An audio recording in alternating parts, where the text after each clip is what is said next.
Halo teman-teman, kenalkan nama saya Elfrida Sambing. Saya adalah mahasiswa dari Universitas Bengkulu, program studi Ilmu Kelautan Fakultas Pertanian. Pada kesempatan kali ini saya ingin menjelaskan tentang pengelolaan wilayah pesisir terpadu. Sebelumnya akan saya jelaskan dulu apa itu wilayah pesisir.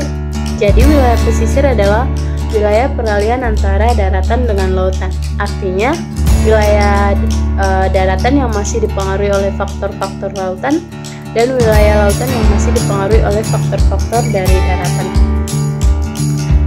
Indonesia merupakan salah satu negara kepulauan terbesar di dunia, dan Indonesia memiliki garis pantai yang sangat panjang, sehingga dibutuhkan suatu pengelolaan yang baik dan lebih maksimal untuk terciptanya suatu wilayah pesisir yang terpadu atau padu.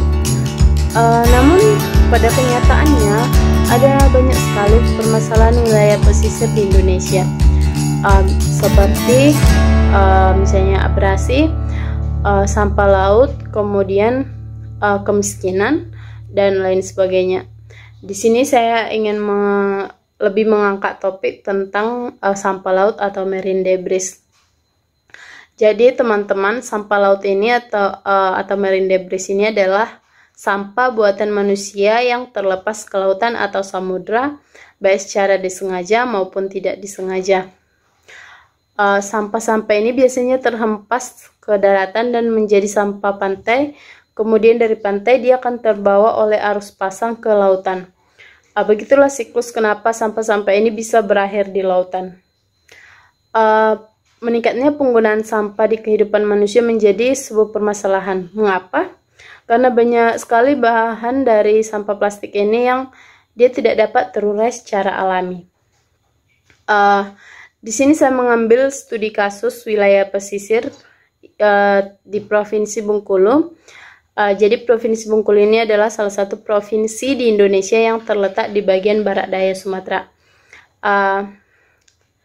Tepatnya saya mengambil titik di Pantai Zakat. Jadi Pantai Zakat ini terletak di Kota Bengkulu, Provinsi Bengkulu.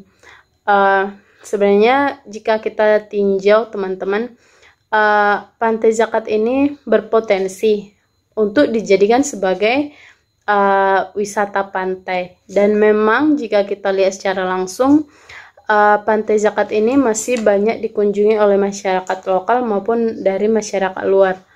Namun permasalahan yang paling jelas terlihat di Pantai Zakat ini adalah pengelolaan sampahnya yang masih sangat buruk. Untuk melihat keadaan Pantai Zakat secara langsung, kita simak video berikut yuk.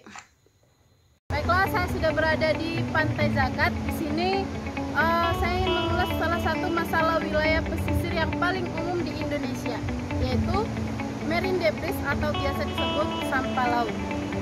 Apa saja sih sampah yang ada di Pantai Zakat? Bisa kita lihat secara langsung. Yuk, ikutin.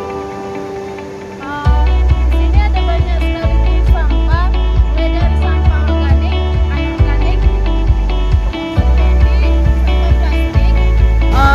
untuk anorganik seperti kayu-kayuan maupun dari daun-daunan.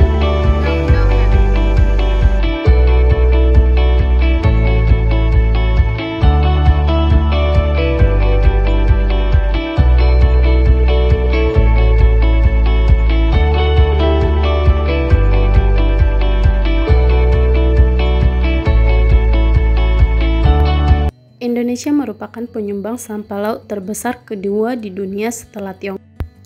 Lalu bagaimana solusi untuk menangani permasalahan ini?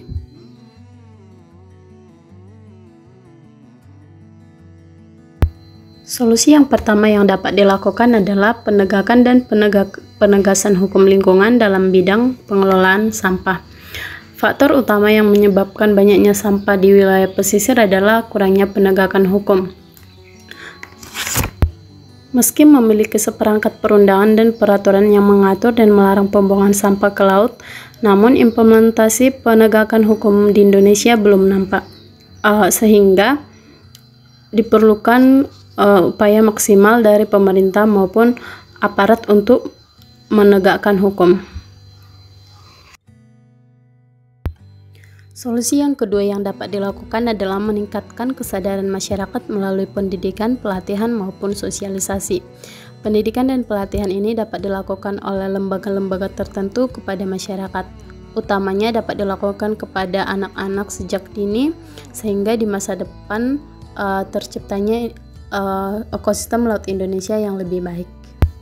Yang ketiga adalah ketersediaan tempat pembuangan sampah atau TPS, di mana dalam hal ini sampah-sampah dikumpulkan berdasarkan jenisnya.